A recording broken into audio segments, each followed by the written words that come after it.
Hi mga Marikoy! For today's video nga, isi-share ko sa inyo yung mga kaganapan namin last Friday, July 14. Bali nagpunta kami na Rosario Maclang Hospital dito sa Batasan para ipa-check up nga yung kuliti at saka yung ubo nga ni Madam Hailey. Bali naabutan na nga kami ng cut-off dito pero ngayon nga nakiusap ako doon sa doktor kung pwede bigyan nila ng reseta si Hailey para sa ubo niya. Sobrang thankful nga talaga ako mga Marikoy kasi ang babait nung nurse doon, syempre yung doctor na din. Bali na-check up na si Madam Hailey and binigyan na rin ng reseta para nga sa ubo niya and doon sa kuliti na rin. After nga namin dun sa Rosario Maclang, nagpunta na kami ng BDO. After namin ng BDO, nagpunta kami dito sa Evercotesco. Tapos nagpunta kami dito sa Mr. DIY. Tapos ayan nga si Madam Hailey, tuwang-tuwa siya tumingin ng mga laruan. Hinaayaan ko lang muna siya and ini-explain ko na hindi muna kami makakabili kasi nga wala pa siya sa budget namin.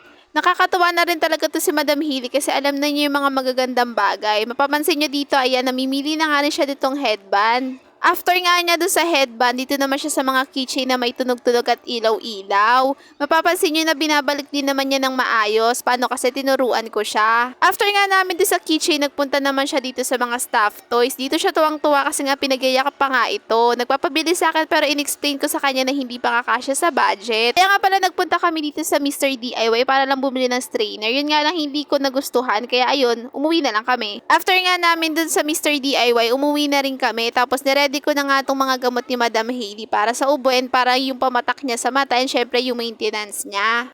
So yun na mga Marika for today's video. Sana nag-enjoy kayo and follow for more. Bye-bye!